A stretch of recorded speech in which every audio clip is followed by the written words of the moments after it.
إن الحمد لله نحمده ونستعينه ونستغفره ونعوذ بالله من شرور أنفسنا ومن سيئات أعمالنا من يهده الله فلا مضل له ومن يضلله فلا هادي له وأشهد أن لا إله إلا الله وحده لا شريك له وأشهد أن محمدا عبده ورسوله أما بعد فإن خير الحديث كتاب الله وخير الهدي هدي محمد صلى الله عليه وسلم وشر الأمور محدثاتها وكل محدثة بدعة وكل بدعة ضلالة وكل ضلالة في النار. أعوذ بالله السميع العليم من الشيطان الرجيم من همزه ونفخه ونفثه. بسم الله الرحمن الرحيم. رب اشرح لي صدري ويسر لي أمري واحلل عقدة من لساني يفقهوا قولي. بسم الله الرحمن الرحيم. إن الله وملائكته يصلون على النبي يا أيها الذين آمنوا صلوا عليه وسلموا تسليما. اللهم صل على محمد وعلى آل محمد كما صليت على إبراهيم وعلى آل إبراهيم إنك حميد مجيد. اللهم بارك على محمد وعلى آل محمد كما باركت على إبراهيم وعلى آل إبراهيم إنك حميد مجيد. آج سے تقریباً 11 دن پہلے یعنی 11 ستمبر 2012 کو امریکن نواز یہودی ایجنٹ جو ایک یہودی پریسٹ ہے، پادری ہے، اس نے ہمارے امام کائنات سید الاولین والآخرین شفیع المذنبین رحمت للعالمین سیدنا و مولانا امام اعظم محمد رسول اللہ صلی اللہ علیہ وآلہ وسلم کی مبارک شان میں گستاخی کرتے ہوئے ایک فلم جو ہے یوٹیوب پر اپلوڈ کی، انوسینس آف مسلمز، یعنی مسلمانوں کا بھول پن. معاذ اللہ استغفر اللہ. اس کا کہنا یہ ہے کہ مسلمان جو ہیں وہ بھولے ہیں اور خام خواہ اس شخصیت کے پیچھے لگے ہوئے ہیں جس نے دنیا کے 1.5 ارب انسانوں کو معاذ اللہ یرمغال بنا لیا ہے. ان کے بقول کہ دنیا کے 1.5 ارب انسان یرغمال بن چکے ہیں اس شخصیت کی وجہ سے. یہ بھولے بالے، انوسینس آف مسلمز، معاذ اللہ استغفر اللہ واتوب الیہ.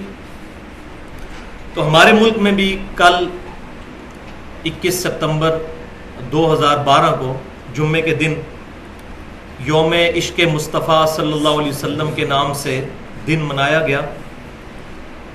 اس کا اپروپریٹ جو نام رکھنا چاہیے تھا وہ یہ رکھنا چاہیے تھا کہ یوم تحفظ ناموس رسالت صلی اللہ علیہ وسلم. لیکن ہمیشہ سے مسلمان حکمران اپنی عوام کو دھوکہ دیتے آئے ہیں اور اس بات کا رخ ہی بدل دیا عشق مصطفیٰ یا محبت مصطفیٰ کی طرف صلی اللہ علیہ وسلم. آپ صلی اللہ علیہ وسلم کی محبت میں کوئی دو رائے نہیں ہے امت میں کسی بھی مکتبہ فکر میں. مسئلہ تو اس وقت یہ ہے نہیں ہے. مسئلہ اس وقت یہ تھا کہ ناموس رسالت صلی اللہ علیہ وسلم کے سلسلے میں اب مسلمانوں کو جو دنیا میں 1.5 ارب کے قریب ہیں، دنیا کا ہر چوتھا بندہ مسلمان ہے، ان کو کیا لایا عمل اختیار کرنا چاہیے ان یہود و نصارہ کی سازشوں کے خلاف. لیکن بات کا رخ جو ہے وہ بالکل موڑ دیا گیا دوسری طرف. تو انشاءاللہ تعالی آج بائی چانس ہی ایسا ہوا ہے کہ ہمارا جو درس ہے سورۃ المائدہ میں، آج قرآن لیکچر نمبر 83 ہمارا چل رہا ہے. سورۃ المائدہ میں آیت نمبر 51 پر پہنچا ہے اور بائی چانس یہ اللہ تعالیٰ کی طرف سے کرامت ہوئی ہے کہ یہ آیت نمبر 51، 52 اور 53 اور پھر 56 تک یہ پورا رکوع جو ہے اس کا مرکزی ٹاپک ہی یہی ہے کہ جو لوگ یہود و نصارہ کو اپنا دوست بنا لیتے ہیں ان پر اللہ تعالیٰ کا غصہ کیا ہے اور وہ لوگ مسلمانوں کو کس طریقے سے تکلیف دیتے ہیں اور مسلمانوں کے کسی بھی صورت خیر خواہ نہیں ہے. اور پلس یہ بھی اللہ تعالیٰ نے ان آیات کے اندر بیان فرمایا کہ مسلمان جو حکمران ہیں پرٹیکولر آج کے دور کے اعتبار سے آپ سمجھ لیں، یا مسلمانوں میں ایسے لوگ جنہوں نے اسلام کا لبادہ اوڑھا ہوا ہے لیکن وہ اندر سے یہود و نصارہ کے ساتھ ملے ہوئے ہیں اور پھر بہانے کرتے ہیں کہ ہم یہود و نصارہ کے ساتھ اس لیے ملے ہیں کہ تاکہ ان کے شر سے بچ جائیں. تو اللہ تعالیٰ نے ان کو بھی بے نقاب کیا ہے. اور پھر اس کا کلائمیکس چل کے آئے گا آخری 3 آیات میں، آیت نمبر 54، 55 اور 56 کہ اے مسلمانوں اگر تم نے اللہ کے دین کی حفاظت نہ کی تو اللہ تعالیٰ تمہاری جگہ اور قوموں کو اٹھائے گا، پھر وہ تمہارے جیسے نہیں ہوں گے، وہ اللہ اور اس کے رسول سے محبت کرنے والے ہوں گے، اور کسی ملامت کرنے والے کی ملامت کی پرواہ کیے بغیر اللہ اور اس کے رسول صلی اللہ علیہ وسلم کے دین کے لیے قربانی دینے کے لیے تیار ہو جائیں گے۔ تو یہ سارا کانٹیکسٹ ہے ان آیات کا، آیت نمبر 51 سے لے کر 56 تک، ٹوٹل 6 آیات کے اندر۔ تو اس کی تفصیل میں جانے سے پہلے ہم یہ پہلی 3 آیات جو ہیں ان کا ترجمہ جو ہے اور تھوڑا سا مفہوم سمجھ لیں، اس کے بعد انشاءاللہ میں ڈیٹیل سے گفتگو کرتا ہوں۔ اعوذ باللہ من الشیطان الرجیم، بسم اللہ الرحمن الرحیم، سورۃ المائدہ آیت نمبر 51۔ اور میں نے کہا کہ یہ بائی چانس ہی ہوا ہے، یہ کرامت ہوئی ہے، یہ ہے کرامت جو اہل سنت کے ہاں کرامت کے طور پر مانی جاتی ہے۔ تو کرامت کا لفظ چونکہ میں پہلے بھی استعمال کر چکا، ہو سکتا ہے اس کو کوئی بندہ مس یوز کرنے کی کوشش کرے، تو اہل سنت کا سٹانس کیا ہے؟ اہل سنت فرقہ نہیں، اہل سنت منہج۔ فرقہ واریت تو اسلام میں حرام ہے، اسی کا تو رونا ہم رو رہے ہیں۔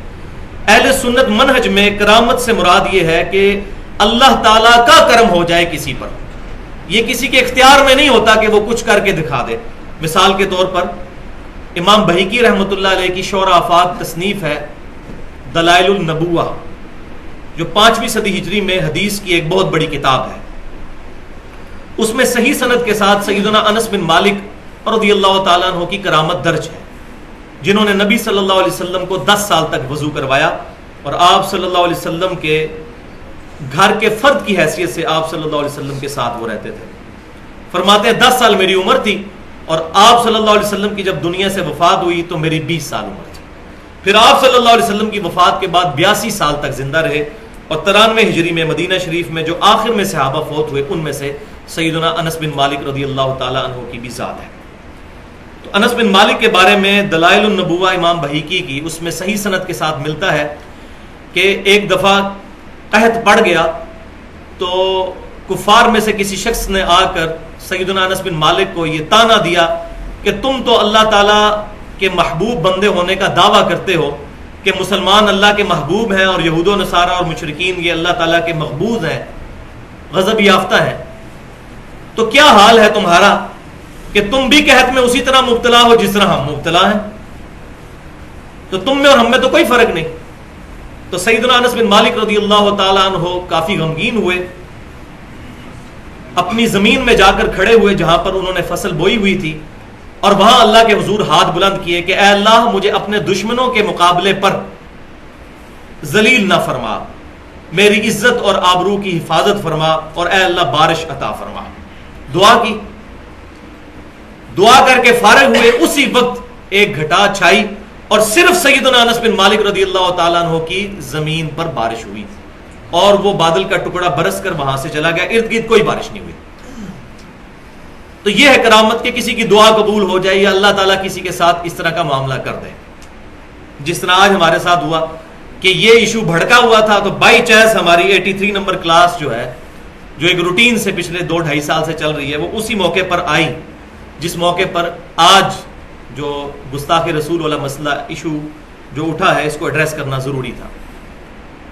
اب یہ کرامت جو انس بن مالک کی، اگر کوئی اس کو یوں بیان کرے کہ جی ایک دفعہ ایک کافر انس بن مالک کے پاس آیا اور اس نے کہا کہ ہم میں اور آپ میں کیا فرق ہے، تو انس بن مالک نے اینج نگاہ چکی، اینج بدلاں نو اشارہ کیتا اور بادلوں کو انگلی سے بلاتے ہوئے اپنی زمین تک لے آئے اور کہا کہ برسو۔ تو اب اس طریقے سے اگر کوئی چیز پریزنٹ کرے گا تو ہم پھر اس پر آبجیکشن کریں گے، یہ کرامت نہیں ہوتی۔ کرامت تو اللہ سے ریکویسٹ کی ہے، اللہ کی مرضی قبول کرے، اللہ کی مرضی نہ کرے۔ جو تفویض کرنا ہے کہ کسی کے اختیار میں آ جائے کرامت، کرامت کسی کے اختیار میں نہیں ہوتی، معجزہ ہو سکتا ہے، وہ بھی سارے معجزے نہیں، کچھ معجزے اللہ تعالیٰ اپنے انبیاء کو تفویض بھی کر دیتا ہے۔ مثلا سیدنا داؤد علیہ السلام کے بارے میں آتا ہے قرآن پاک میں کہ اللہ تعالیٰ نے ان کو یہ معجزہ پرماننٹلی اٹیچ کر دیا تھا کہ وہ جب بھی لوہے کو ہاتھ لگاتے تھے لوہا ان کے لیے نرم ہو جاتا تھا، وہ اس سے زرہ بناتے تھے۔ اسی طریقے سے ہمارے امام کائنات صلی اللہ علیہ وسلم کی مبارک ذات کے ساتھ بھی کئی معجزات پرماننٹلی اٹیچ تھے۔ مثلا آپ صلی اللہ علیہ وسلم کو، بخاری اور مسلم کی متفق علیہ حدیث ہے، آپ اپنی پیٹھ کے پیچھے بھی ویسا ہی دیکھتے تھے جیسا سامنے، حالانکہ آپ کی یہاں آنکھ نہیں تھی، آپ صلی اللہ علیہ وسلم کی 2 ہی آنکھیں تھی، لیکن آپ کو 360 ڈگری کا ویژن پورا نظر آتا تھا۔ آپ صلی اللہ علیہ وسلم نے اپنی پیٹھ کے پیچھے بھی دیکھ لیتے تھے۔ تو یہ معجزہ آپ کے ساتھ پرماننٹلی اٹیچ تھا۔ اسی طریقے سے بخاری اور مسلم کی متفق علیہ حدیث ہے کہ آپ صلی اللہ علیہ وسلم کے پسینہ مبارک سے خوشبو آتی تھی. یہ پرماننٹلی اٹیچ معجزہ تھا آپ صلی اللہ علیہ وسلم کے ساتھ. لیکن غیر نبی کے ساتھ کسی قسم کی کرامت کو پرماننٹلی اٹیچ ماننا یا اس کے اختیار میں ماننا یہ کتاب و سنت کے دلائل کے بالکل منافی ہے. تو یہ مسئلہ بھی میں نے الحمدللہ کلیئر کر دیا اس کانٹیکسٹ میں. ایک دفعہ دروشی پڑھ لیں. اللہم صلی علی محمد وعلی آل محمد کما صلیت علی ابراہیم وعلی آل ابراہیم انک حمید مجید. اللہم بارک علی محمد وعلی آل محمد کما بارکت علی ابراہیم وعلی آل ابراہیم انک حمید مجید. تو اب آ جائیے سورۃ المائدہ کی آیت نمبر 51 کی طرف. بسم اللہ الرحمن الرحیم. یا ایھا الذین آمنوا لا تتخذوا اليہود والنصارى اولیاء. اے ایمان والو مت بناؤ یہود و نصارہ کو اپنا دوست، جگری یار نہ بناؤ یہود و نصارہ کو. کیوں؟ بعضهم اولیاء بعض، ان میں سے بعض کے دوست ہیں، یعنی آپس میں یہ دوست ہیں لیکن تمہارے ساتھ یہ مخلص نہیں ہے. کیونکہ ان کو پروفیشنل ایک جیلسی تو ہے کہ اللہ تبارک و تعالیٰ نے وہ تاج جو پچھلے 2000 سال سے بنو اسماعیل کی بجائے بنی اسرائیل کے سر پر تھا، وہ تاج اتار کر بنو اسماعیل کے سر پر رکھ دیا اور ختم نبوت بھی فرما دی. ما کان محمد ابا احد من رجالکم ولکن رسول اللہ وخاتم النبیین. یعنی اللہ تعالیٰ نے بنو اسماعیل کو اب قیامت تک کے لیے اپنی لاڈلی جو ہے امت کے طور پر اور لاڈلے خاندان کے طور پر چن لیا. اس چیز کی ان کو جیلسی تھی. تو آپس میں وہ ایک دوسرے کے ساتھ دوستی کرتے ہیں، دشمنی بھی ہے لیکن دوستی بھی ہے. مسلمانوں کے خلاف وہ ایک ہے. آپس میں ان کی دشمنی کا ذکر بھی قرآن پاک میں سورہ آل عمران میں گزر چکا ہے کہ قیامت تک کے لیے ان کی آپس میں نفرتیں ضرور ہیں لیکن تمہارے خلاف یہ ایک ہے یہود و نصارہ. وَمَن يَتَوَلَّهُم مِّنكُمْ فَإِنَّهُ مِنْهُمْ. گاڑا فتویٰ آ گیا. اور جس نے دوست بنایا انہیں تم میں سے فَإِنَّهُ مِنْهُمْ، تو وہ بھی انہی میں سے. اب وہ لاکھ قسمیں اٹھاتا رہے اور لاکھ نعرے لگاتا رہے محبت رسول کے صلی اللہ علیہ وسلم، جس نے جگری یاری لگا لی یہود و نصارہ کے ساتھ وہ انہی میں سے. ہاں اس میں ایک ایکسیپشن ہو سکتی ہے، وہ یہ ہے کہ کوئی عالم یا اہل علم میں سے کوئی شخص یہود و نصارہ کے ساتھ اس لیے دوستی لگاتا ہے کہ ان کو دین کی دعوت دے، تو یہ بالکل الگ معاملہ ہے، اس کو آپ اس پر قیاس نہ کریں. لیکن یہ ہمارے جاہل حکمران اور سیاستدان اور بڑا طبقہ جن کو نماز بھی صحیح طریقے سے نہیں پڑھنی آتی، ان کے بارے میں ہم کیسے حسن ظن رکھیں کہ انہوں نے دعوت و تبلیغ کے لیے ان کے ساتھ دوستیاں لگائی ہوئی ہیں. یہ تو دور کا قیاس ہو سکتا ہے. ان اللہ لا یہدی القوم الظالمین. بے شک اللہ تعالیٰ ظالموں کو ہدایت نہیں دیتا. یعنی جن لوگوں نے جان بوجھ کر ظلم اختیار کیا ہے. ظلم کیا ہے؟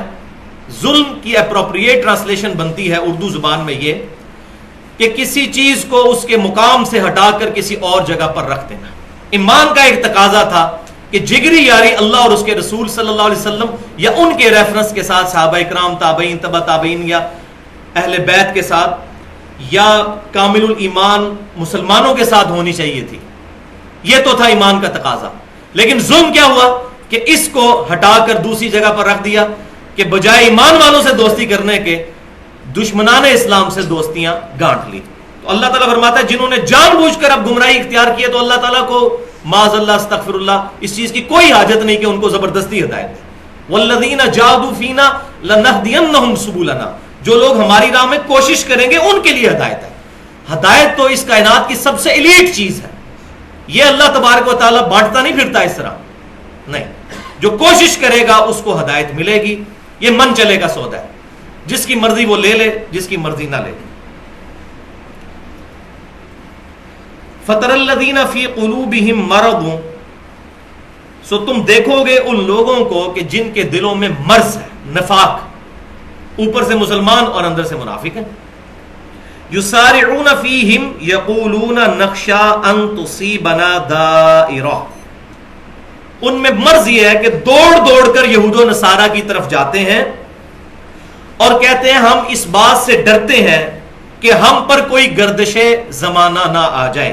یعنی ہم یہود و نصارہ کے ساتھ اس لیے دوستیاں گاٹ رہی ہیں کہ ہم پر اگر برا وقت آئے تو یہ لوگ ہمارے ساتھی بنے. ایسا نہ ہو کہ ہم پر برا وقت آئے اور یہ لوگ بھی ہمیں مارنا شروع کر دیں. یعنی وہ پناہ گاہ یہود و نصارہ کو بناتے ہیں. اللہ تعالیٰ کے دامن کرم میں آنے کی بجائے یہود و نصارہ کے ساتھ دلی دوستی لگاتے ہیں. اب مجھے بتائیں یہ آیات تو تقریباً 1400 سال پرانی ہے, 1450 سال, لیکن یہ آج کے حکمران مسلمان, بدماش حکمران, آج کی ملوکیت جو مسلمانوں پر مسلط ہے, اس کا بھی نقشہ کچھ اس سے مختلف نہیں ہے. فَعَسَى اللَّهُ أَن يَأْتِيَ بِالْفَتْحِ أَوْ أَمْرٍ مِّنْ عِنْدِهِ فَيُصْبِحُوا عَلَى مَا أَسَرُّوا فِي أَنفُسِهِمْ نَادِمِينَ. تو اللہ تعالیٰ فرما رہا ہے کہ وہ وقت دور نہیں ہے کہ اللہ تعالیٰ تمہیں اے مسلمانوں فتح دے دے, یا اللہ تعالیٰ کی طرف سے حکم عذاب آ جائے ان دشمنوں کے لیے جو تمہارے دشمن ہیں یہود و نصارہ. تو پھر ان کی حالت یہ ہوگی کہ یہ اپنے دل میں ندامت محسوس کرنا شروع کر دیں گے کہ جو انہوں نے دوستیاں یہود و نصارہ کے ساتھ گانٹھی ہوئی تھی, تو یہ پھر شرمندہ ہوں گے کہ الٹیمیٹ جیت اگر مسلمانوں کی ہی ہونی تھی تو ہم نے ان کے ساتھ دوستیاں کیوں گانٹھی. کیونکہ دنیا پرست ہے نا, جس کو پنجابی میں کہتے ہیں جڑا جیتے وہ دے نال. تو اگر مسلمان جیتیں گے تو یہ کہیں گے کہ یار ہمیں مسلمانوں کے ساتھ ہی رہنا چاہیے تھا. اور مسلمانوں کو بھی ان کے کرتوتوں سے پتہ چل جاتا ہے کہ یہ دلی طور پہ مسلمانوں کے ساتھ نہیں ہے. آج ہمارے حکمران کتنے اسلام کے ساتھ مخلص ہیں سب کو پتہ ہے. تو اس وقت پھر کیا ہوگا, اور یہ وقت کب آنا ہے انشاءاللہ تعالی, یہ اللہ تعالیٰ کا وعدہ ہے قرآن پاک میں کم از کم 3 دفعہ, اور اس کا کلائمیکس ہے سورہ الصف کے اندر. هو الذی ارسل رسولہ بالہدی ودین الحق لیظہرہ علی الدین کلہ ولو کرہ المشرکون. وہی اللہ ہے جس نے اپنے رسول کو الہدا یعنی قرآن کے ساتھ بھیجا, یہ ہدی للناس, اور دین حق کے ساتھ, تاکہ اس دین کو تمام ادیان پر غالب کر دے خواہ مشرک اس کا برا مان جائے. اور یہ انشاءاللہ تعالی پیشن گوئی پوری ہونی ہے. ابھی تک تو پوری نہیں ہوئی, لیکن قیامت سے پہلے پہلے صحیح احادیث کے اندر جو اہل سنت اور اہل تشیع کے ہاں کامن ہے, متفقن علیہ احادیث ہیں. سنن نبی داؤد کے اندر, مسند امام احمد کے اندر, امام مہدی والے چیپٹر میں سنن نبی داؤد کے اندر موجود ہے. قیامت اس وقت تک نہیں آئے گی جب تک کہ میری فاطمہ بیٹی کی اولاد میں سے میرے ہی نام پر یعنی محمد نام پر ایک شخص نہ پیدا ہو جائے جو پوری دنیا کو انصاف سے بھر دے گا. تو امام محمد مہدی رضی اللہ تعالی عنہ نے اس دنیا میں آنا ہے, پیدا ہونا ہے, اور پھر سیدنا عیسیٰ علیہ السلام کے ساتھ مل کر قتال کرنا ہے یہودیوں کے خلاف, دجال کے خلاف. اور میں کافی ڈیٹیل سے بتا چکا ہوں مسئلہ نمبر 12 کے نام سے, حیات مسیح اور نزول مسیح علیہ السلام. اہل سنت پاک .com پر گفتگو رکھی ہے تقریباً 1 گھنٹے کی.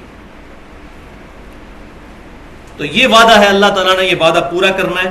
اور اس وقت پھر کیا ہوگا, وَيَقُولُ الَّذِينَ آمَنُوا, تو اس وقت پھر کہیں گے ایمان والے, أَهَؤُلَاءِ الَّذِينَ أَقْسَمُوا بِاللَّهِ جَهْدَ أَيْمَانِهِمْ, ایمان والے پھر کہیں گے کہ یہ منافقین جن کو ہم بڑے بڑے بزرگ سمجھتے تھے اور بڑے بڑے مسلمانوں کے لیڈر سمجھتے تھے, یہ ایمان والے لوگ جو اللہ کی قسمیں کھایا کرتے تھے اور بڑی گاڑی گاڑی قسمیں, جہد ایمانہم, بڑی سخت سخت قسمیں کھایا کرتے تھے, انہم لا معکم, کہ بے شک ہم تمہارے ساتھ ہیں. یہ تو ہمارے ساتھ ہے نہیں تھے, تو بڑی قسمیں اٹھاتے تھے. ابھی بھی دیکھیں ہمارے حکمران چند ایک کلمات انہوں نے سیکھ لیے ہوئے ہیں انشاءاللہ تعالی, اور اس قسم کے کلمات وہ بولتے رہتے ہیں بڑے فخریہ, بڑی گاڑی گاڑی قسمیں کھاتے ہیں کہ اے مسلمانوں ہم تمہارے ساتھ ہیں. اور میں یہ کہہ رہا تھا کہ حکمران جو ہیں آج کل ماشاءاللہ انہوں نے بھی ایسے الفاظ سیکھ لیے ہیں انشاءاللہ تعالی, الحمدللہ, اللہ کے کرم سے. یہ آپ سن رہے ہوتے ہیں, تو یہ دھوکہ نہ کھائیں ان سے.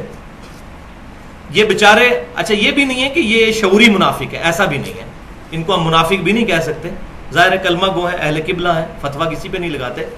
یہ غیر شعوری نفاق ہوتا ہے جو انسان کو پتہ نہیں چلتا, آہستہ آہستہ انسان کا اندر کا ایمان ختم کر دیتا ہے. تو اللہ تعالیٰ فرماتا ہے کہ اس وقت پھر اہل ایمان کہیں گے, یہ بڑی گاڑی قسمیں کھا کھا کر کہتے تھے اے مسلمانوں ہم تمہارے ساتھ ہیں.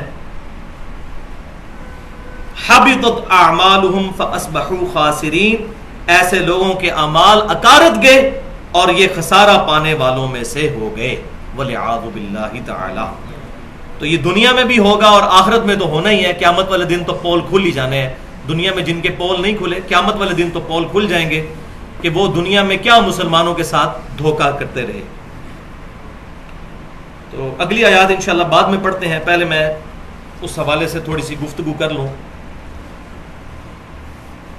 جو میں نے کہا تھا کہ یہ جو گستاخانہ فلم جو ہے انوسینس آف مسلمز، اس کے حوالے سے میں نے گفتگو کرنی ہے۔ تو بھائیو، پہلی اصولی بات یہ سمجھ لیں کہ جہاں تک گستاخ رسول کی سزا کا معاملہ ہے، اس پر میں آلریڈی 35 منٹ کی گفتگو کر چکا ہوں اہل سنت پاک.com پر، مسئلہ نمبر 45 کے نام سے، قتل مرتد اور گستاخ رسول کی سزا کے صحیح احکام و مسائل، وہ موجود ہے۔ وہ آج ٹاپک نہیں ہے، تھوڑی سی بات اس حوالے سے میں آج کر دیتا ہوں، باقی ڈیٹیل اس میں دیکھی جا سکتی ہے کہ گستاخ رسول کی جو سزا ہے مسلمانوں کے نزدیک قتل، تو یہ آیت محاربہ یعنی سورۃ المائدہ کی آیت نمبر 33 کے تحت ہے کہ جو لوگ بھی فساد فی الارض کرتے ہیں، جس کو آج ماڈرن لینگویج میں ٹیررزم یا دہشت گردی کہا جا رہا ہے، فساد فی الارض یہی ہوتا ہے، اور کنٹینیوس ان کی ایفرٹ ہے کہ دنیا میں فساد ہو، تو ایسے لوگوں کو پھر قتل کیا جائے گا۔ یہ اللہ تعالیٰ کا فتویٰ ہے سورۃ المائدہ کی آیت نمبر 33 میں۔ تو گستاخ رسول بھی بیسیکلی فساد فی الارض کرنے والا ہی ہوتا ہے، کیونکہ اس سے بڑا فساد اور کیا ہوگا کہ وہ شخصیت جو دنیا میں بسنے والے 1.5 ارب مسلمانوں کی دل کی دھڑکن ہے، 1.5 ارب مسلمان کم و بیش دنیا میں اپنی جان، ماں باپ، سب کچھ اولاد لوٹانے کے لیے تیار ہے اس شخصیت کی ناموس کی خاطر، ان لوگوں کے دلوں کو زخمی کرنا، آپ صلی اللہ علیہ وسلم کے کارٹون بنا کر یا آپ صلی اللہ علیہ وسلم کے بارے میں بیہودہ فلم بنا کر، یہ اگر فساد فی الارض نہیں تو اور فساد فی الارض اور دہشت گردی اور ٹیررزم کیا ہوگا؟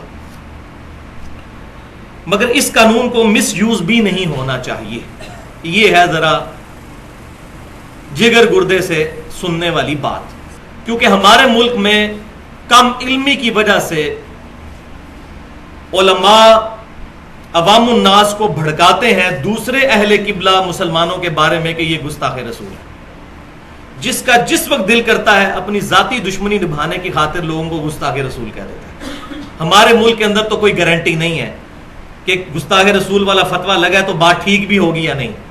جیسے ابھی یہ پچھلے دنوں جو اسلام آباد میں واقعہ ہوا ہے کرسچن لڑکی والا، اب اس کے کچھ اور حقائق سامنے آنا شروع ہو گئے ہیں۔ مؤذن یہ کہہ رہا ہے کہ جی یہ امام مسجد نے جان بوجھ کے خود کیا ہے، تو واللہ عالم اب معاملہ کیا ہے۔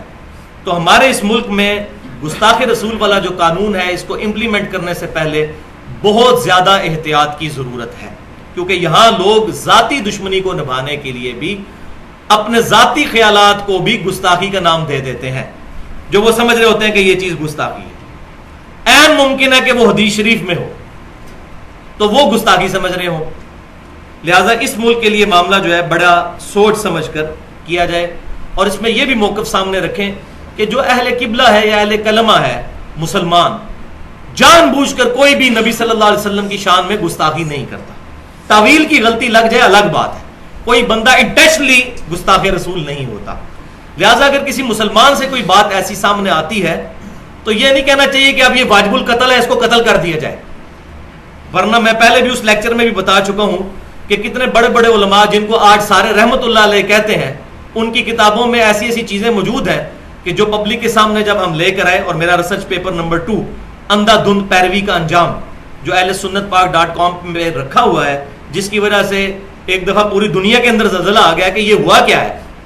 کوئی کلمہ پڑھوا رہا ہے لا الہ الا اللہ اشرف علی تھانوی رسول اللہ، کوئی کلمہ پڑھوا رہا ہے لا الہ الا اللہ چشتی رسول اللہ، اور اس طرح کی کیا کیا گستاخیاں تمام نے کی ہوئی ہیں۔ اب ان بزرگوں کو کہتے ہیں رحمت اللہ علیہ، ان کی کتابیں بھی چھاپنے والے رحمت اللہ علیہ، اور آج کوئی بات کتاب و سنت سے کر دے اس کو کہتے ہیں گستاخ رسول۔ لہٰذا یہ بہت احتیاط کی ضرورت ہے، اگر قانون ایک رکھنا ہے تو پھر ان کے اوپر بھی فتویٰ بازی کی جائے۔ ادروائز میرا موقف یہ ہے کہ کسی مسلمان سے بھی کوئی بات کتاب و سنت کے خلاف آتی ہے، اس پر فتویٰ لگانے کی بجائے اس کی اصلاح کرنی چاہیے. یہی کتاب و سنت کی تعلیمات ہے.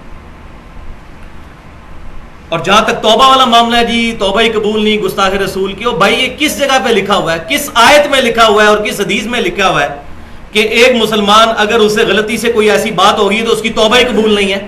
کیوں؟ اگر یہ دین ہم غیر مسلموں کو پیش کریں گے وہ کہیں گے یہ کون سا دین ہے؟ مسلمان اہل قبلہ اہل کلمہ اگر اس کو تعویل کی کہیں غلطی لگ گئی ہے، موت کے غرغرے سے پہلے اس کی توبہ قبول ہے. بڑے سے بڑا گناہ اس کائنات میں سب سے بڑا گناہ کون سا ہے؟ شرک. اس میں تو کوئی دوسری بات نہیں ہے نا. قرآن پاک میں 2 دفعہ ہے، سورہ النساء کی آیت نمبر 48 اور آیت نمبر 116 میں ان اللہ لا یغفر ان یشرک بہ ویغفر ما دون ذلک لمن یشاء ومن یشرک باللہ فقد ضل ضلالا بعیدا.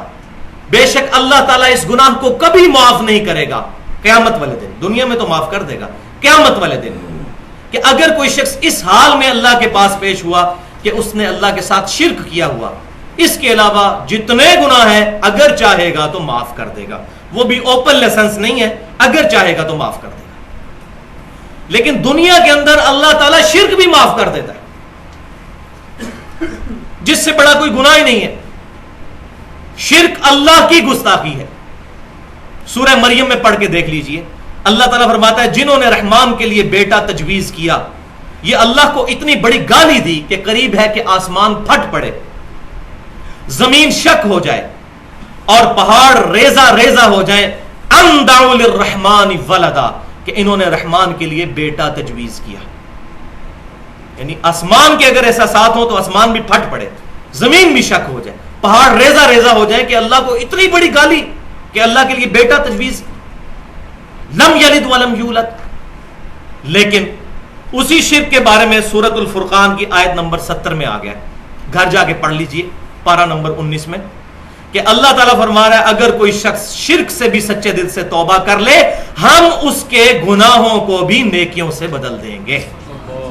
اللہ اکبر کبیرا والحمد للہ کثیرا وسبحان اللہ بکرۃ واصیلا.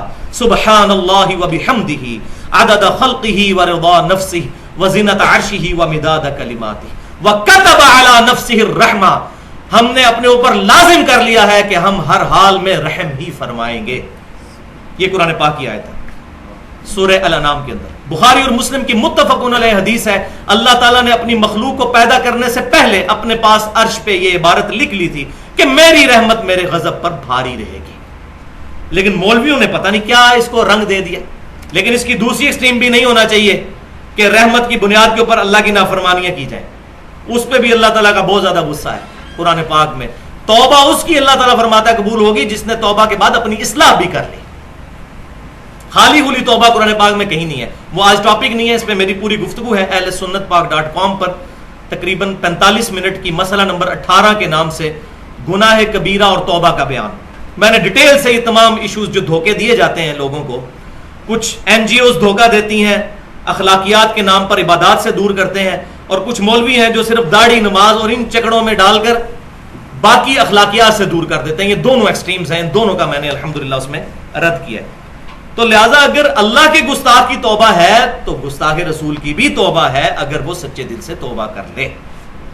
توبہ کا دروازہ ہر وقت کھلا ہے. البتہ اگر کوئی شخص عادتاً گستاخ رسول ہے جو کتاب و سنت کے دلائل سے ثابت ہو جائے کہ بار بار گستاخی کرتا ہے، تو اب ایسا شخص فساد فی الارض کرنے والا ہے. ایسے شخص کو جو ہے وہ قتل کرنا چاہیے. اور دنیا میں تمام حکومتیں اپنے غداروں کو اور دہشت گردوں کو قتل کرتی ہیں.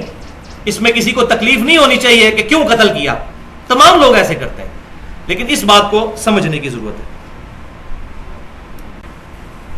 پہلے نبی صلی اللہ علیہ وسلم کے پچھلے سالوں میں کارٹون والے معاملات سامنے لائے گئے. آئے دن کوئی نہ کوئی کارٹون چھپ جاتا تھا. کبھی ڈنمارک سے چھپتا تھا تو کبھی امریکہ میں چھپ جاتا تھا، کبھی یورپ کے کسی ملک کے اندر چھپ جاتا تھا. لیکن وہ کارٹون جو چھپ رہے تھے اس میں پھر بھی کچھ نہ کچھ بنیاد تھی جس کو بگاڑ کر وہ کارٹون بنائے گئے. مثال کے طور پر قرآن پاک اس میں کوئی شک نہیں کہ قتال کی طرف رہنمائی کرتا ہے. قتال از دا سمم بونم آف اسلام. اسلام کا ہائیسٹ گڈ جو ہے وہ قتال ہے, اس میں تو کوئی شک ہی نہیں ہے. قتال کا منکر جو ہے وہ اسلام اور قرآن کا ہی منکر ہے. ہاں اس پہ بحث ہو سکتی ہے کہ قتال کس وقت ہونا چاہیے کس وقت نہیں, قتال پہ تو کوئی دوسری رائے نہیں ہے. اسی کو انہوں نے بگاڑ کر پیش کیا اور نبی صلی اللہ علیہ وسلم کی مبارک داڑھی میں بم دکھائے, ایسے کارٹون بنائے کہ یہ تو معاذ اللہ دہشت گردی کی تعلیم دینے والا پیغمبر ہے, معاذ اللہ استغفر اللہ. تو قتال کے کنسپٹ کو, جہاد کے کنسپٹ کو بگاڑ کر پیش کیا.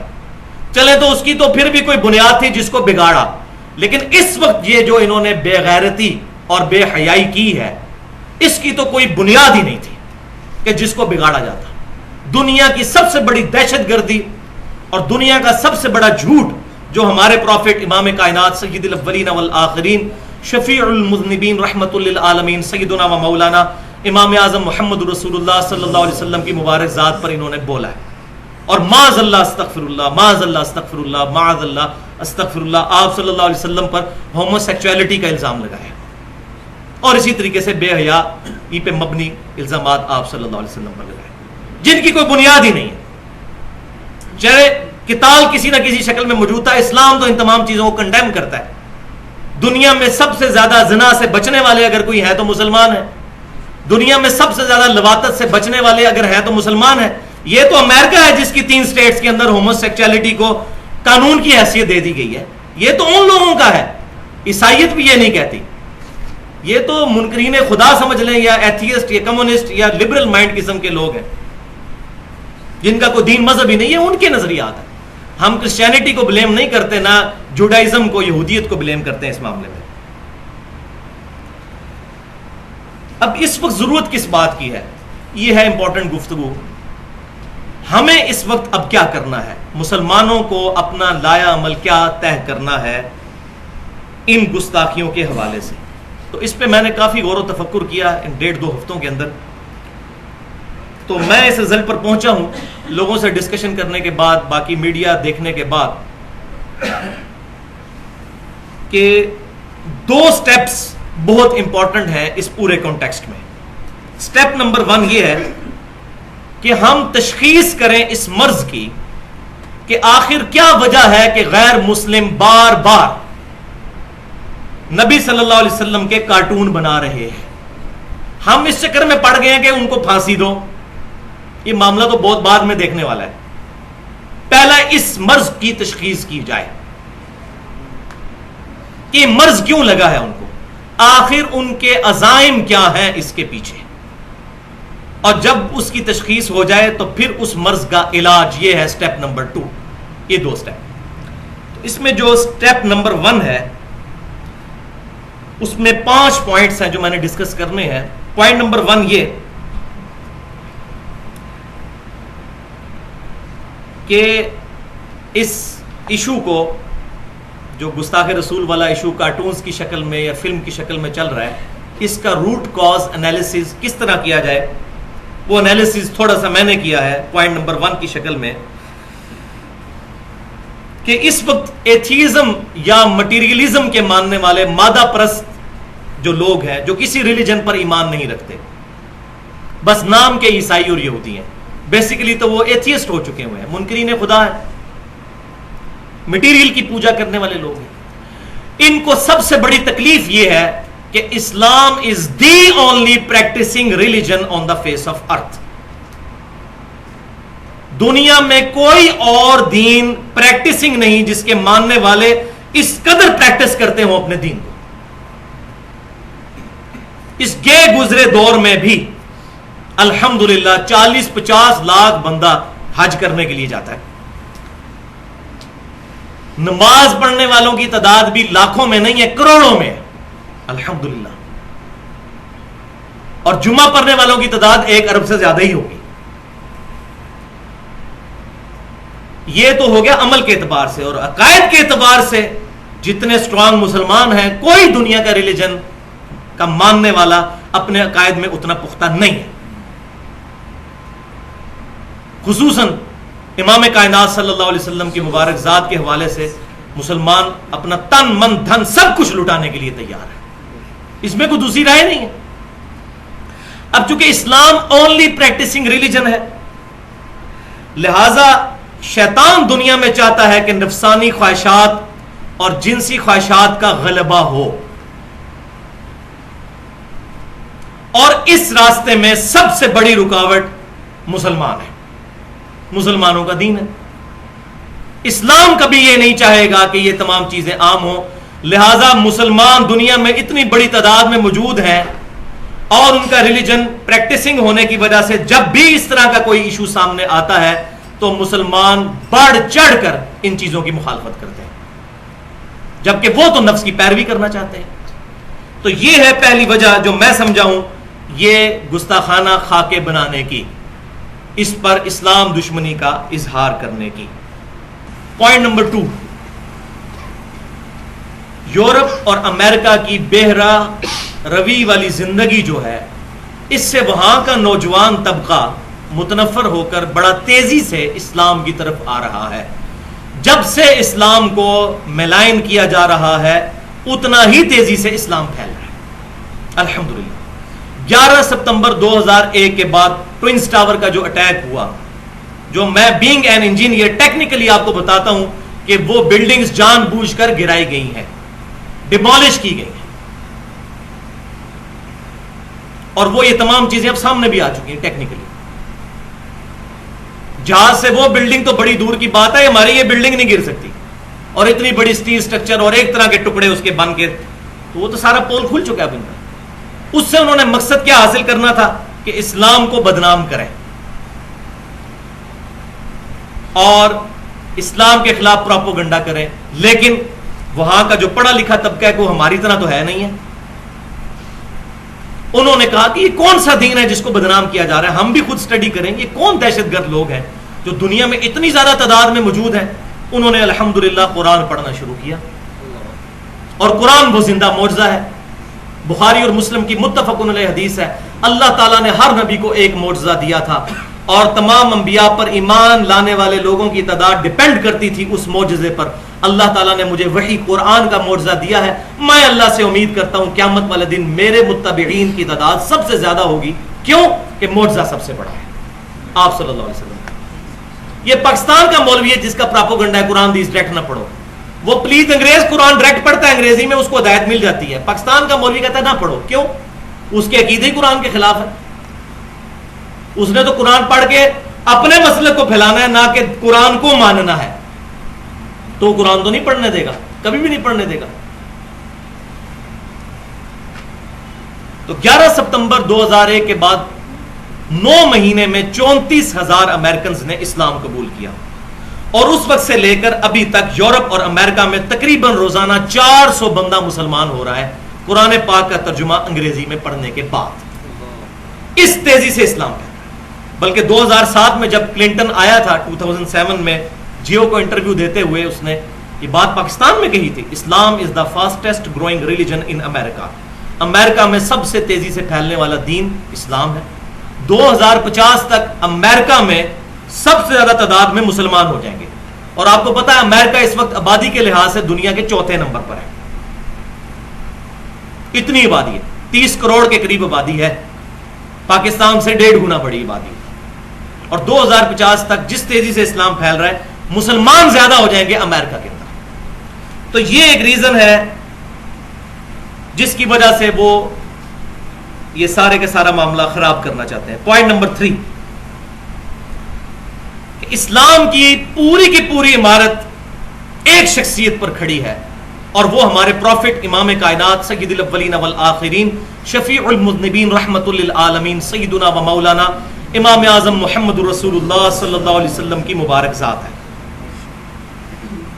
اس قرآن کی واحد اتھینٹسٹی پروفٹ کی زبان ہے، آپ صلی اللہ علیہ وسلم پر پورے دین کی عمارت کھڑی ہے، لہذا انہوں نے ٹارگٹ کیا کہ نبی صلی اللہ علیہ وسلم کی نفرت لوگوں کے دلوں میں ڈالی جائے۔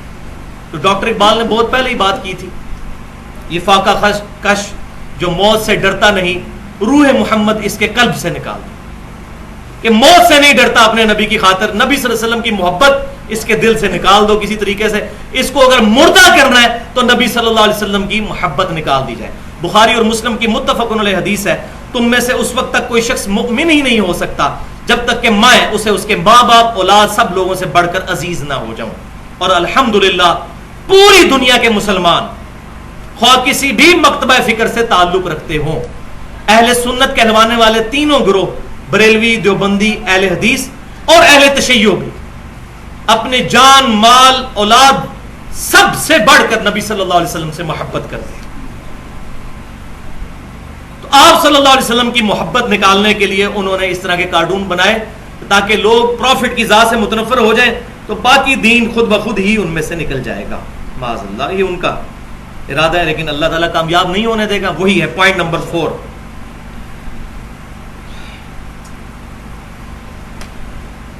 کہ غیر مسلموں کو یہ بات پتہ ہے کہ مسلمان دنیا میں حکمران رہے ہیں کم از کم 1000 سال تک، چاہے کسی طرح بھی ٹوٹی پھوٹی وہ حکومت تھی، لیکن کسی نہ کسی طریقے سے مسلمان حکمرانی کا مزہ چکھ چکے ہیں.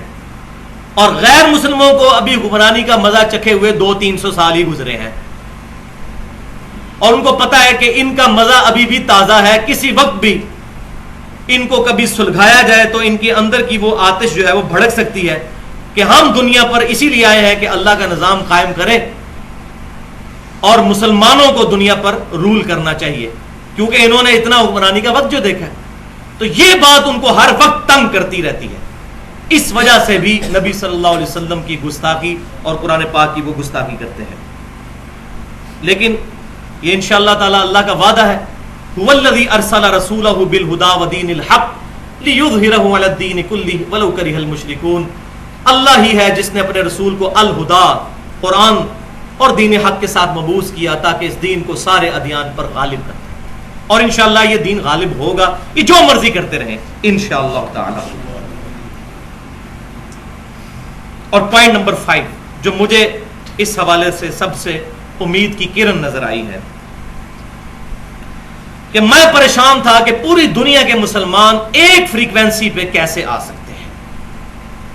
اتنے فرقے مسلمانوں میں، پھر لسانی فسادات، سیاسی اختلافات، ملکوں کے اختلافات، مسلمان ملکوں کی آپس میں جنگیں.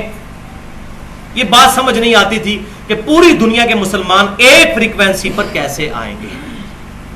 لیکن الحمدللہ کافروں نے تو مسلمانوں کا برا چاہا، ٹوئنز ٹاور کا اٹیک کروا کر 11 ستمبر 2001 کو.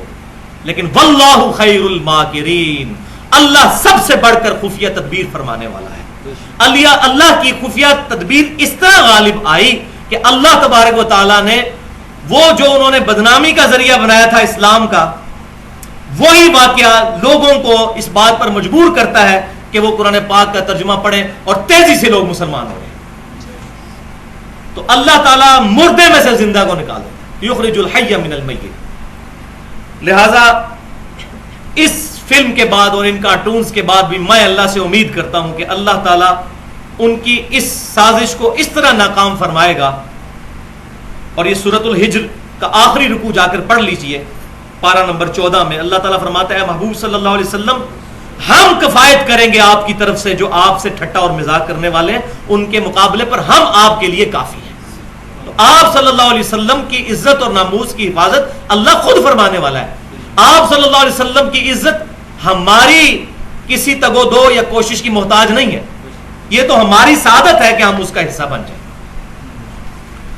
انشاءاللہ تعالی یہ کارٹونز اور یہ فلمیں بھی مسلمانوں کو پھر ایک فریکوینسی پر لے آئیں گی.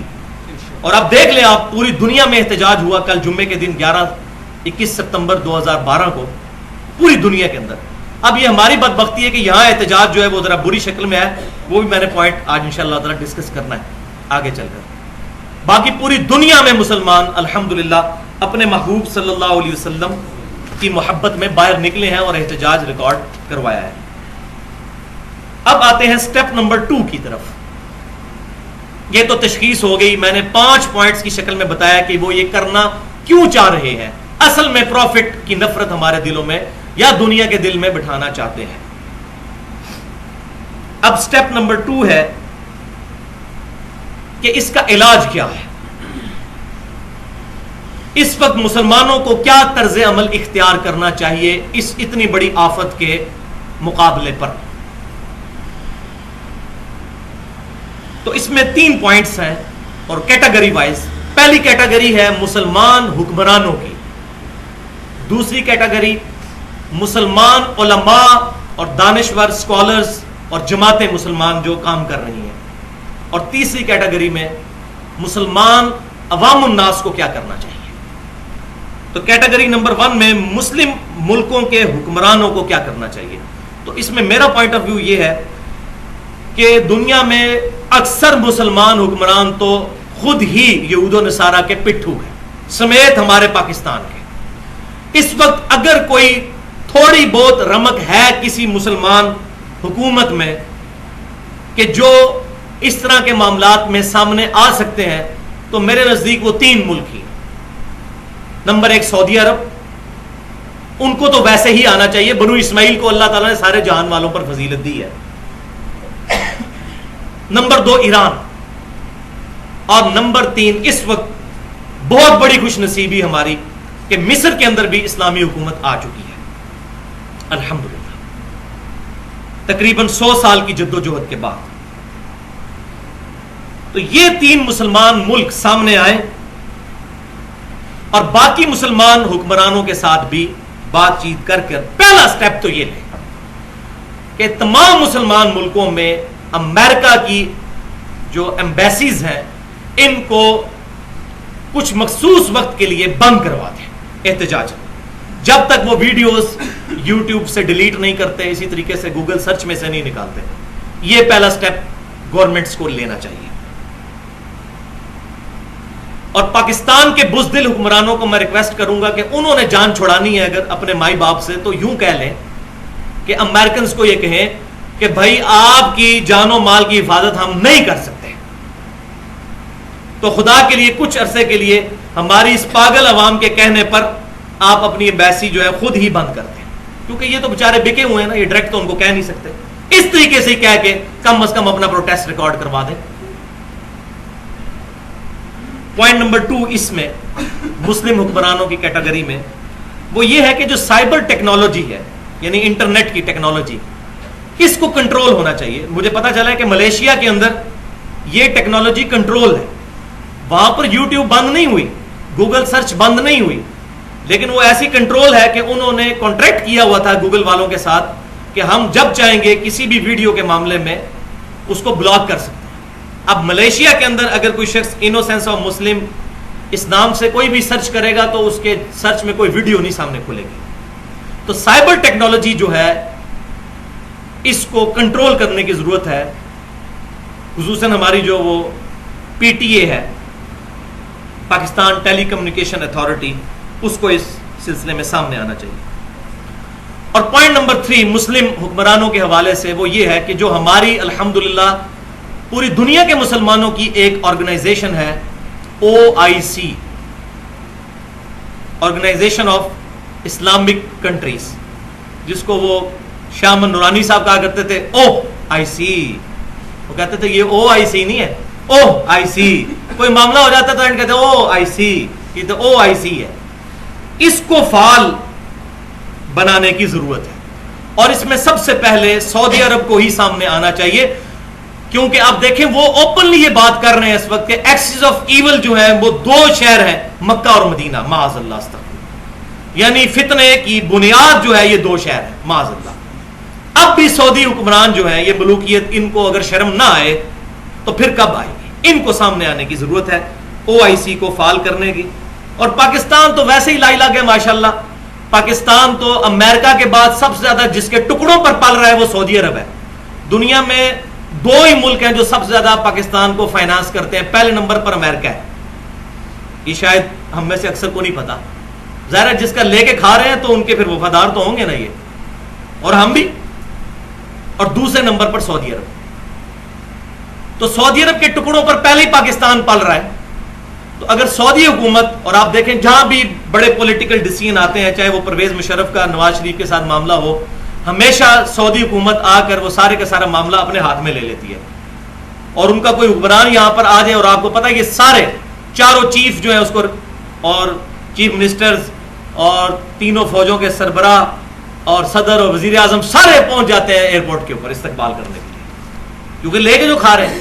تو سعودی عرب کو سامنے آنا چاہیے. پاکستان کو تو ویسے ہی کان پکڑ کے اپنے ساتھ لگا سکتے ہیں، اور اسی طریقے سے باقی مسلمان ملکوں کو ان کو کوشش کرنی چاہیے کہ OIC کا فورم جو ہے اس کو اسٹرانگ کیا جائے تاکہ پوری دنیا میں مسلمانوں کی ایک آواز ہو. تقریباً 60 کے قریب مسلمان ملک ہیں، لیکن دنیا کے کسی معاملے میں ہم سے کوئی مشورہ نہیں کیا جاتا کیونکہ سارے بکھرے ہوئے ہیں. کیٹیگری نمبر 2 میں مسلم علماء اور اسکالرز اور مسلم جو دانشور اور دائی ہیں اور مسلمان جماعتیں جو ہیں ان کو کیا رول ادا کرنا چاہیے.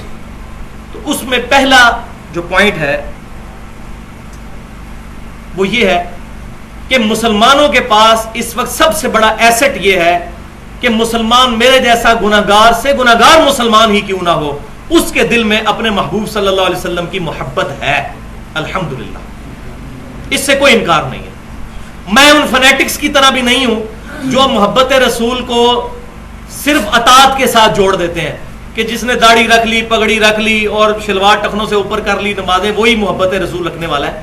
ٹھیک ہے، یہ بھی ایک ذریعہ ہے محبت کو ڈیمانسٹریٹ کرنے کا، لیکن ایسا معاملہ ہو کہ کوئی شخص بے عمل ہے لیکن یہ کہنا کہ یہ بے عمل ہے اس وجہ سے اس میں محبت رسول نہیں ہے، تو یہ دجالیت کے سوا کچھ نہیں ہے.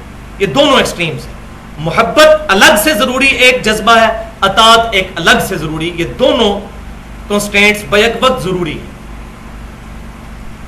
اور اس میں میں نے بہت مشکل اور خطرناک گفتگو کی ہے اہل سنت پاک.com پر.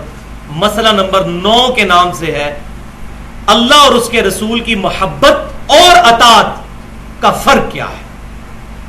بعض لوگ کہتے ہیں صرف محبت ہونی چاہیے، اطاعت کی ضرورت ہی کوئی نہیں. بعض کہتے ہیں جی اطاعت ہی ہونی چاہیے، جی اطاعت ہی محبت ہے. نہیں، یہ دونوں الگ سے جذبات ہیں، دونوں ضروری. اور میں ادھر ضمناً ایک حدیث بیان کر دوں جو میں نے اس میں کھول کر بیان کی ہے کہ ایک صحابی تھے، صحیح بخاری میں موجود ہے، شراب کے عادی تھے، شراب پیتے تھے، ان پر ہاتھ لگائی جاتی تھی، بار بار کرتے تھے نبی صلی اللہ علیہ وسلم کی موجودگی میں. تو بعض صحابہ کو غصہ آیا، انہوں نے کہا لعنت ہو اس پر، اللہ کے نبی کے سامنے بھی یہ معاملات کرتا ہے. تو نبی صلی اللہ علیہ وسلم نے صحابہ کو ڈانٹا اور فرمایا جو میں جانتا ہوں وہ تم نہیں جانتے، اس پر لعنت مت کرو، یہ اللہ اور اس کے رسول سے محبت کرتا ہے. حالانکہ شرابی تھا، لیکن اس کی بنیاد پر کوئی شراب نہ پینا شروع کر دے. ان کی محبت کی گارنٹی اللہ کے نبی نے دی کہ ان کی محبت اتنی غالب تھی کہ ان کے بد عمالیوں کا کفارہ بن گئی. ہم یہ گارنٹی دے سکتے ہیں کہ ہماری محبت اس لیول کی ہے کہ ہمارے گناہوں کا کفارہ بنے گی. تو باقی یہ ڈیٹیل سے گفتگو میں نے اس میں کی ہے، وہ سننے والی گفتگو ہے. اس طرح کی گفتگو ابھی تک کسی نے نہیں کی، کیونکہ یہاں فرقہ واریت کی نظر ہو جاتا ہے معاملہ. بریلوی ایک ایکسٹریم کو چلے جاتے ہیں، اہل حدیث دوسری ایکسٹریم کو چلے جاتے ہیں. تو میں نے اہل سنت کا جو منہج ہے وہ صحیح بیان کیا ہے کہ نہ تو بالکل وہ والا معاملہ ہے کہ خالی محبت ہی محبت امال کی طرف سے بائی بائی، اور نہ یہ کہ صرف امال ہی امال اور محبت کا جذبہ نہ ہو. نہیں، یہ دونوں ایکسٹریمز نہیں ہونی چاہیے، پیرلل میں دونوں چیزیں ضروری ہیں. پوائنٹ نمبر 2، مسلمان حکمرانوں کو نبی صلی اللہ علیہ وسلم کی محبت کو کیش کرواتے ہوئے اس وقت یہ ضرورت ہے کہ مسلمانوں کو ایجوکیٹ کریں اس معاملے میں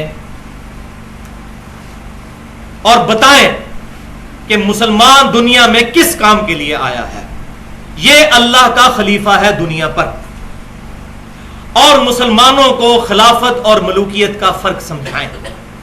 اب ضرورت آ گئی ہے. پہلے اگر 1000 سال تک ملوکیت رہی بنو امیہ کی اور بنو عباس کی تو کم از کم ٹوٹی پھوٹی شکل میں کچھ اسلامی سزائیں اور یہ معاملات نافذ تھے. لیکن جب سے کلونیل پاورز آئیں اور مسلمان سب کچھ اپنا بھول گئے اور صرف نماز روزے کو ہی سب کچھ سمجھ لیا اور اسلام کو ایز اے دین بھلا دیا کہ یہ دین اپنا غلبہ چاہتا ہے حکومتی لیول پر، جدا ہو دین سیاست سے تو رہ جاتی ہے چنگیزی. جو سب سے پہلے میں سمجھتا ہوں صدیوں کی گراوٹ کے بعد پہلا شخص جو امت میں جس نے اس آواز کو بلند کیا وہ ڈاکٹر اقبال ہے.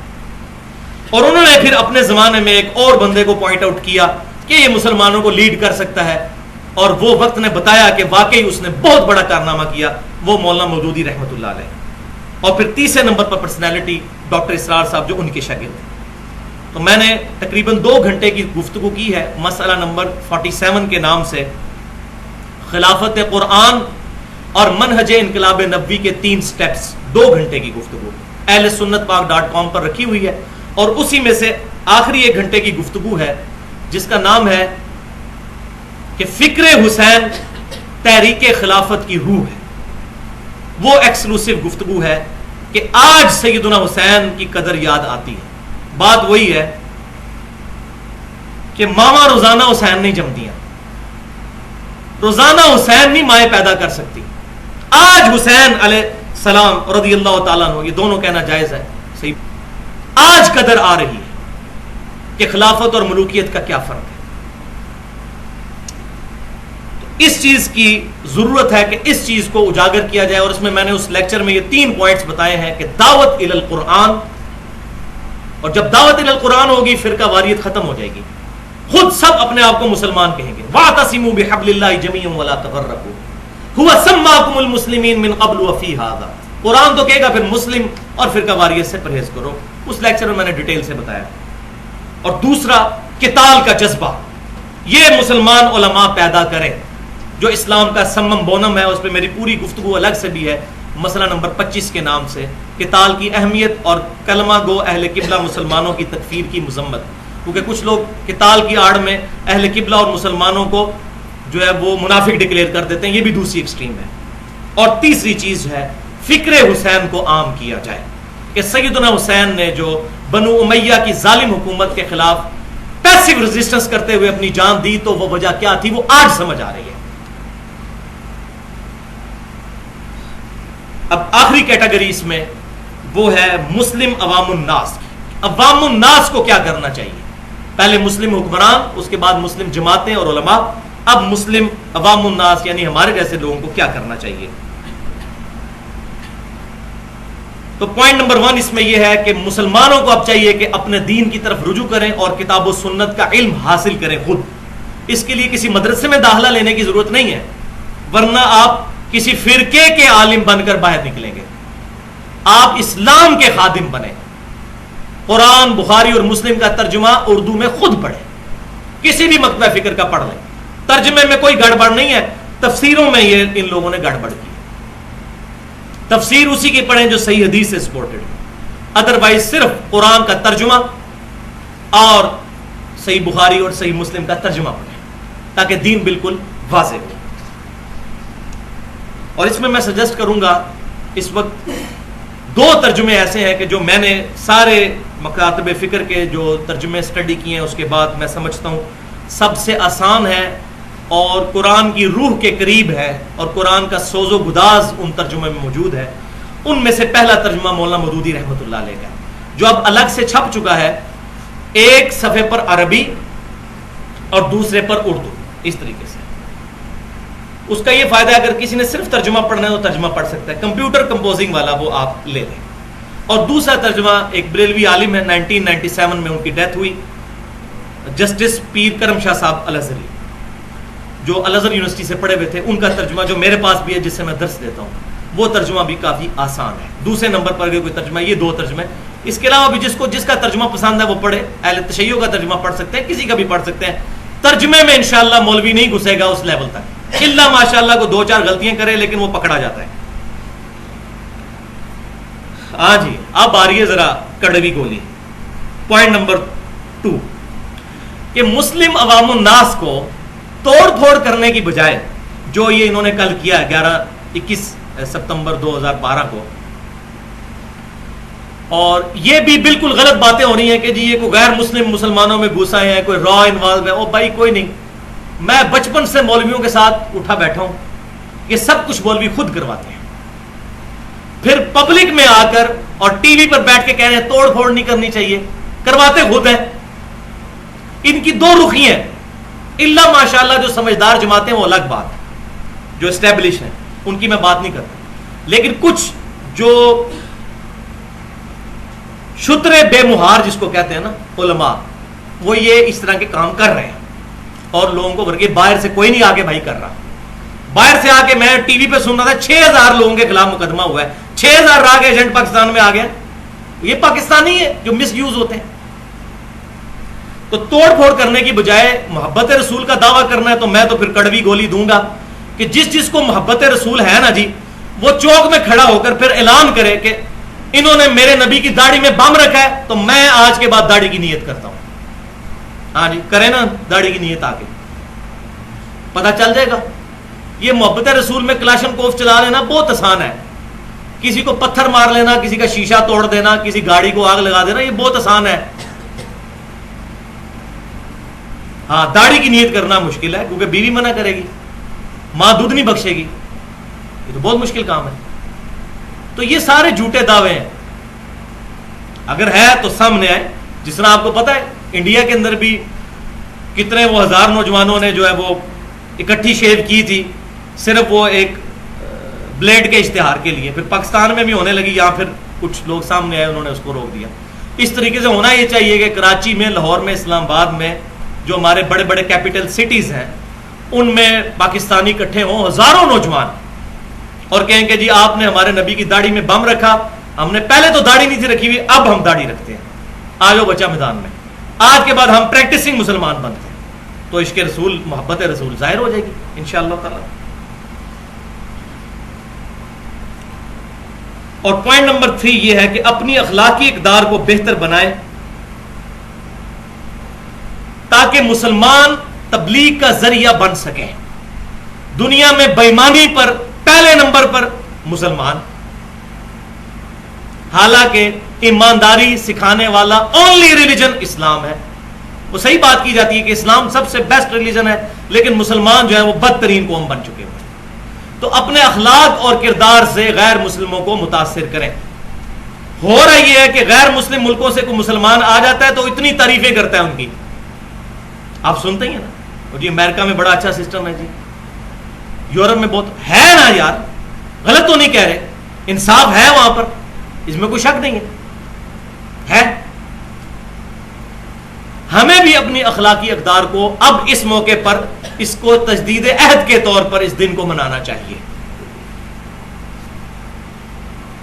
اب یہاں میں ایک بائی دا وے چھوٹی سی بات کر دوں, خصوصاً اپنے اہل تشیع بھائیوں کے لیے, کیونکہ میں کل مختلف ٹاکس ٹی وی پر سن رہا تھا تو اس میں اہل سنت کے علماء بھی آئے ہوئے تھے, اہل تشیع کے علماء بھی آئے ہوئے تھے, اور مجھے بڑی خوشی ہوئی کہ اہل تشیع علماء نے یہ بات کہی کہ یہ جو توڑ پھوڑ کی جا رہی ہے مسلمانوں کی املاک کی, جو مسلمانوں کی پراپرٹی ہے, اور مسلمانوں کو 21 بندے تقریباً قتل ہوئے ہیں اس طرح کے فسادات میں پاکستان میں, اور سینکڑوں میں لوگ زخمی بھی ہوئے ہیں.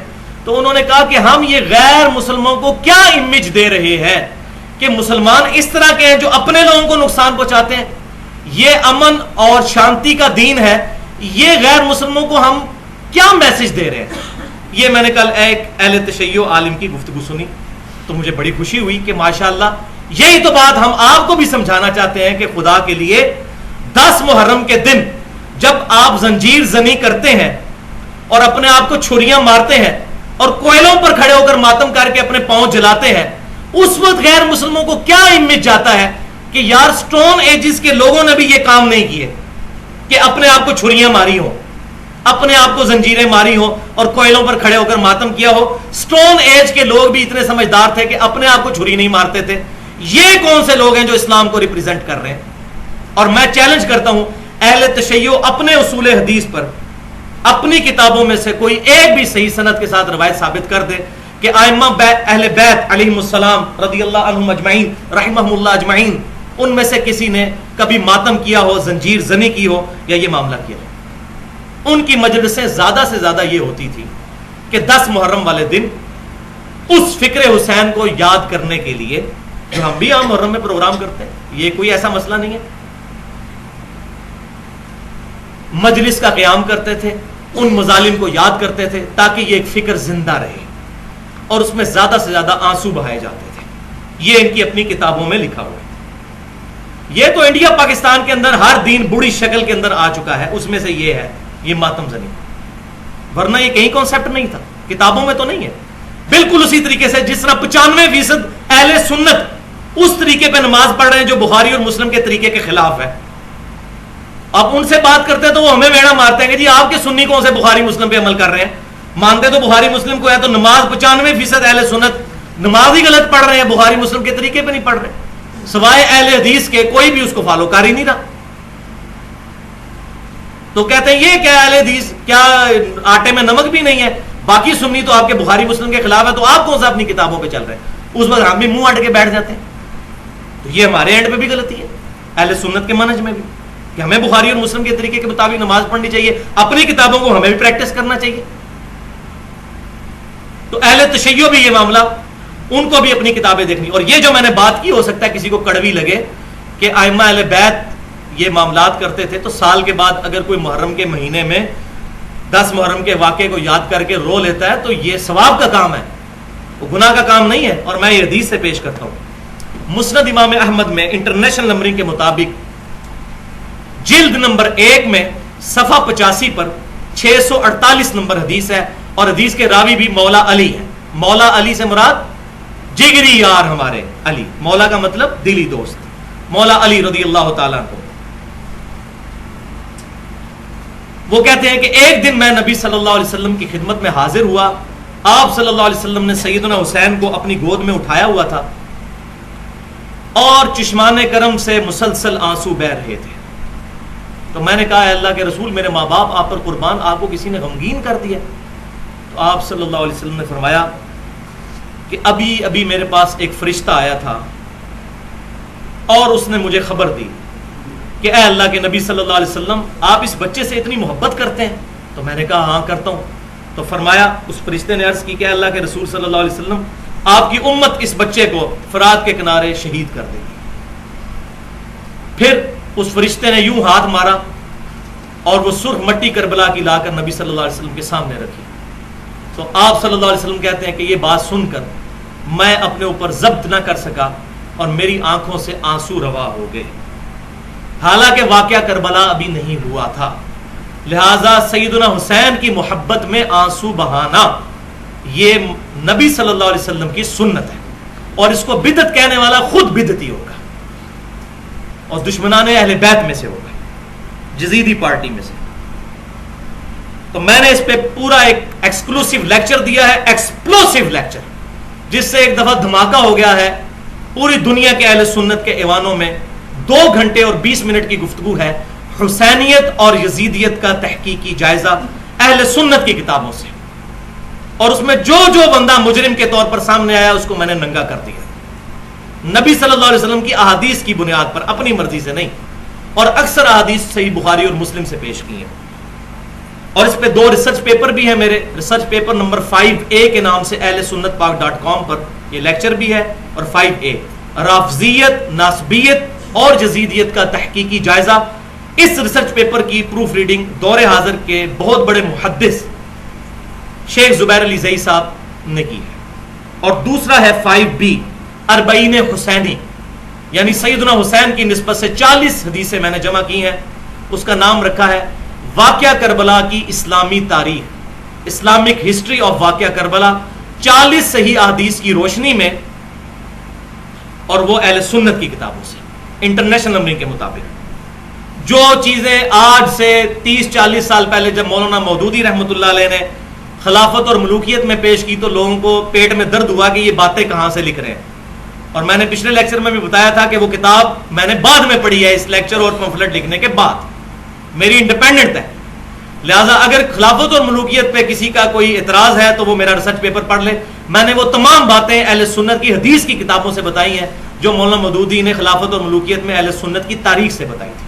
لیکن خود ان کی یزیدیت ایسی ہے کہ یزید کے حق میں کوئی سپورٹ میں کوئی بات لانی ہوتی ہے تو پھر یہ تاریخ سے بھی کال لے آتے ہیں, پھر ان کو حدیث کی شرم نہیں رہتی, اور جب مخالفت پہ آتے ہیں تو حدیثیں بھی نہیں مانتے چاہے بخاری اور مسلم کی کیوں نہ ہو. معاذ اللہ استغفر اللہ. اس حوالے سے یہ الحمدللہ ہماری گفتگو جو ہے وہ کنکلوڈ ہوئی.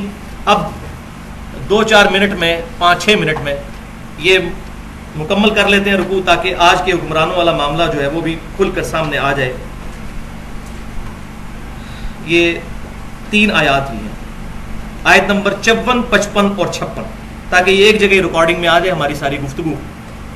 یہ 3 آیات دعوت و تبلیغ میں جو کمزوری کا شکار ہو چکے ہیں، یعنی نسلی مسلمان، اس وقت صحابہ اکرام علیہم رضوان جو نئے مسلمان ہوئے تھے ان میں تو ظاہر ہے وہ پختہ ایمان نہیں تھا جو سابقون الاولون میں تھا. تو جو نئے مسلمان ہوئے تھے ان میں اسلام اتنا پختگی کے ساتھ نہیں تھا. اللہ تعالیٰ نے ان کو جھنجھوڑا ہے، اور یہ قیامت تک کے لیے نسلی مسلمانوں کے لیے 3 آیات بہت اہم ہیں. بسم اللہ الرحمن الرحیم.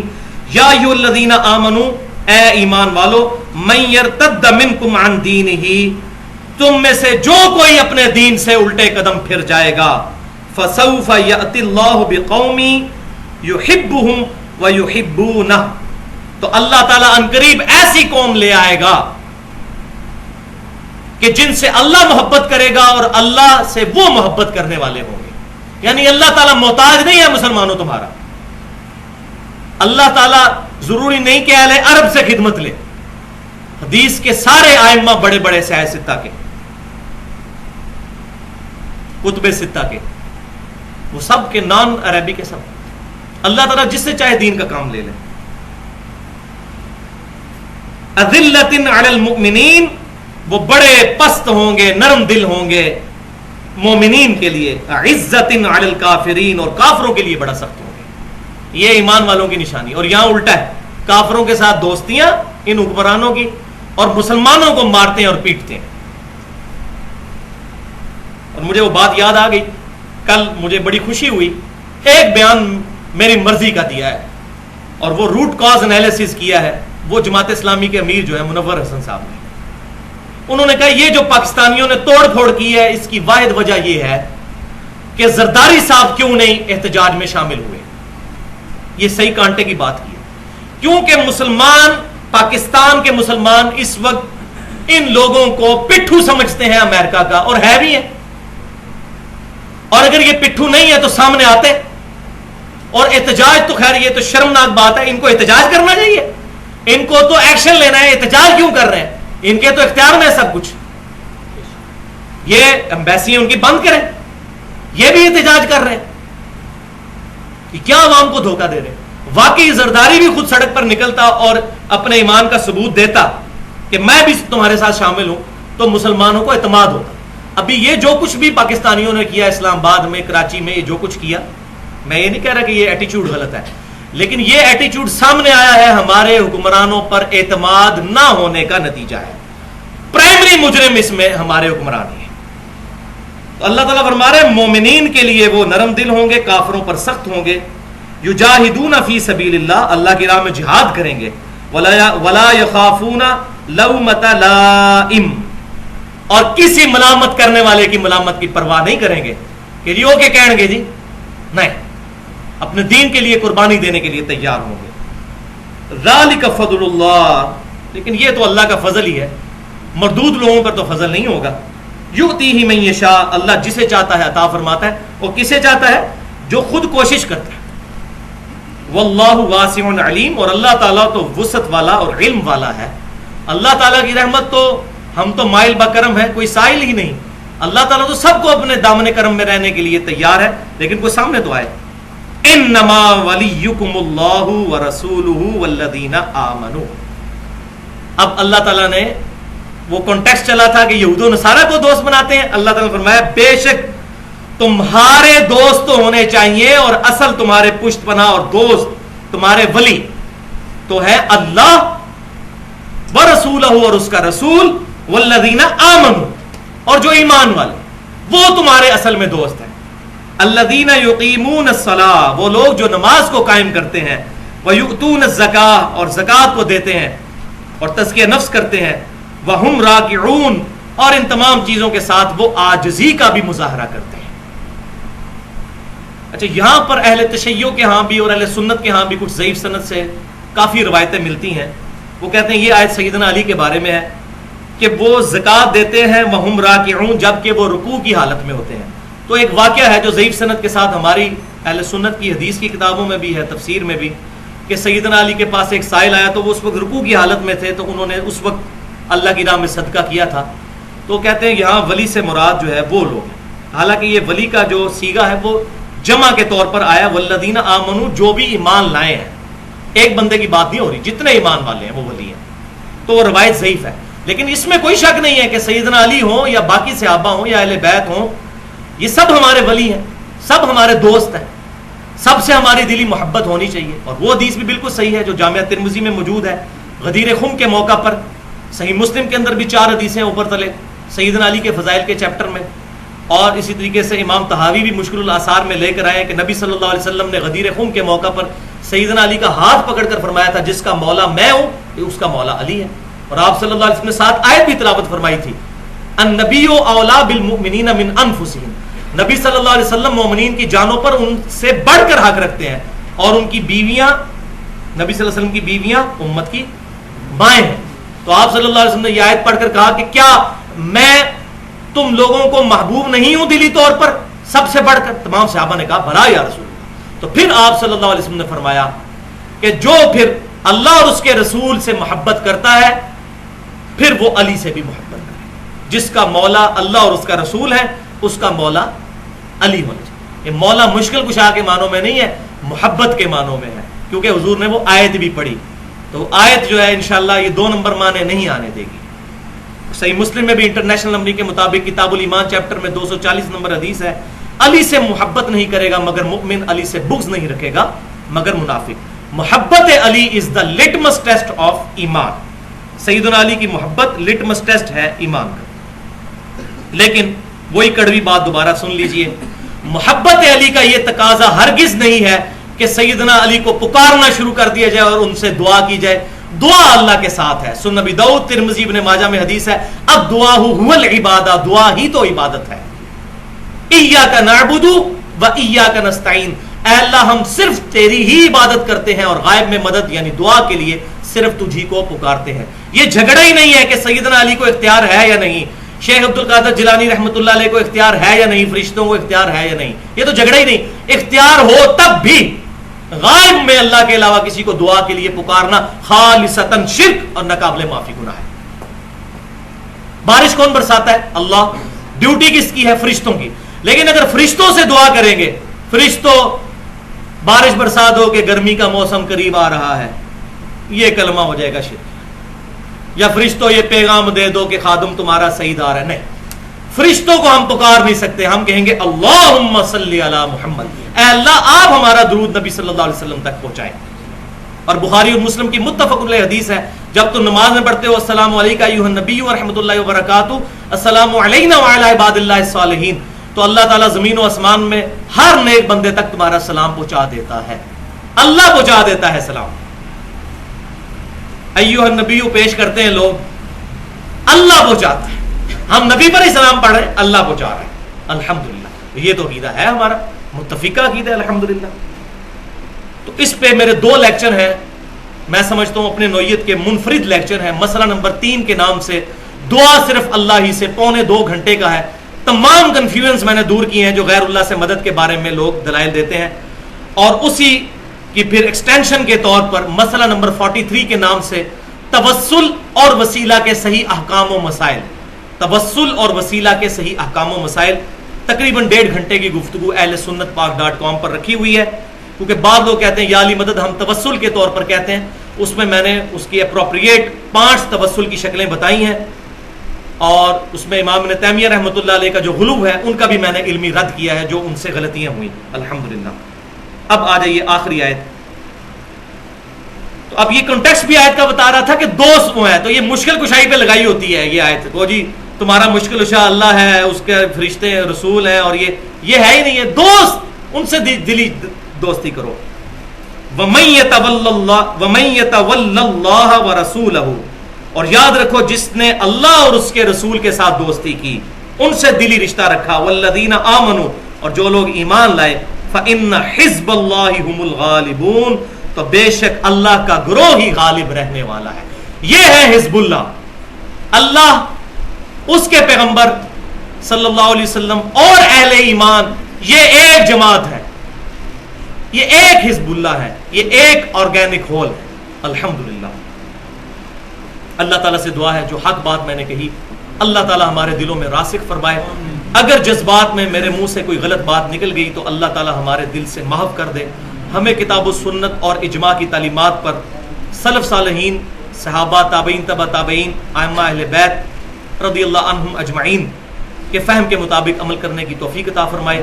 سبحانک اللہم و بحمدک اشہد ان لا الہ الا انت استغفرک و اتوب الیک وما علینا الا البلاغ المبین. جزاکم اللہ خیر.